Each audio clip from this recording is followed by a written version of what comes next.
Je passe sur ce pont depuis une trentaine d'années. Un matin, il y avait cette femme qui flottait sur l'eau. Un parapluie était appuyé à un arbre. Elle disait qu'elle allait se jeter sous le train. L'autre avalait des médicaments. Drame quotidien, spectacle permanent. Il traverse la verrière, s'écrase dans le gare Montparnasse. Par contre, il y en a qui se décomposent en marchant et qui vont faire les courses avec le sourire. Ça coule dans les escalators. Ils se remplissent de vin, ils tâchent la moquette. Une moquette, c'est fait pour ça, avec les petites bêtes qui grouillent à l'intérieur. La peau se met à cloquer. Ce sont les petites bêtes de la moquette qui prennent des vacances. Les petites bêtes de la moquette, elles viennent prendre des vacances. Elles se sont fait marcher dessus toute l'année. Elles prennent leur revanche. Elles grimpent sur les gens et rentrent à l'intérieur des grosses bêtes qui marchent sur les moquettes. Comme les grosses bêtes sont déjà malades, remplies de petites bêtes tutti quanti, elles ne s'aperçoivent de rien. Mais parfois elles ont le cafard et se jettent à l'eau, ou par la fenêtre, ou sous le train. Elles ingurgitent des médicaments, se pendent à une branche d'arbre, ou dans les toilettes, se tranchent les veines dans la baignoire, ou regardent la télévision et lisent les journaux. Catacombes lumineuses. Voyager dans l'obscur nuit et jour. L'ombre est pour moi constante. Le soleil obscurcit l'horizon. La pluie m'aide à respirer. Elle éclaire le chemin nocturne. J'entends légèrement et ma vue est curieuse, semblable à mon esprit. Les lieux que je traverse sont installés en moi. En prenant l'escalier, je gravissais ces marches il y a bien longtemps. Nous parlons dans la brume au futur du passé. Mon regard en baiser bascule dans le temps. Devant tes ossements, je suis avec ta peau. La vermine qui grouille fait revivre tes seins. Je suce les pointes. Et la mort apparaît en habit ridicule. Tes fesses écartées m'aspirent dans le grenier, où la vie mutilée mélange les époques.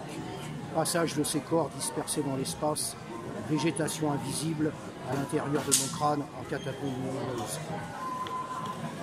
Bon, toilette 5.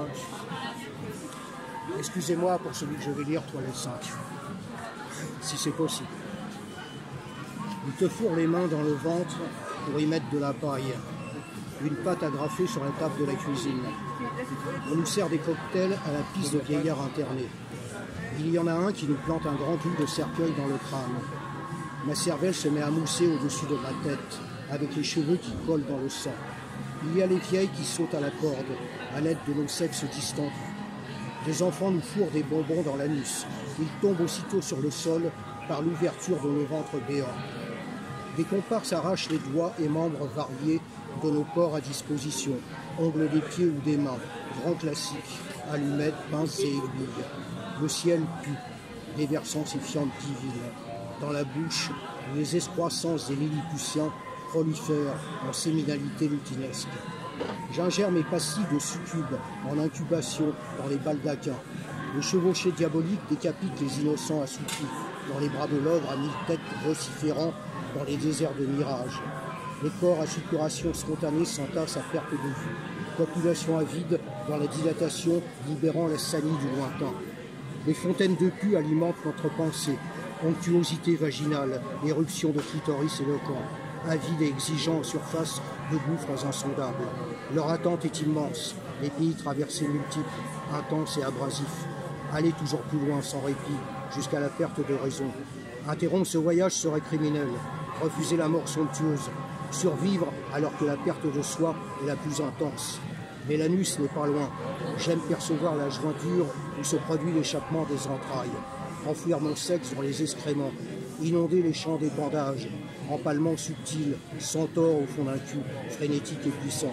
Ce dos caressé dans l'indéterminé, temps étendu dans le temps. Ce gros orteil à l'ongle noir qu'elle avale et suce à pleine bouche. Les mâchoires mélangées, grandes ouvertes, comme pour absorber les dents du crâne. L'intégralité de l'ossature, la turgescence de nos squelettes. Suspendus dans l'illimité, ouverture vertigineuse, nouvelles éclosions se succédant en ramifications. Sexe à dévorer, large, bombé, superbement fendu, fiévreusement velu, parfumé à l'urine. Effluve giboyeux, ouverture à la recherche profonde. Ce goût salé qui grimpe dans les yeux, étouffement dans l'extase. Ces lèvres, cette bouche, et je suis noyé. Ses dents qui mordillent la colonne vertébrale de mon phallus comme roué de coups. Un vaste hématome, léché, mordillé, pénétré.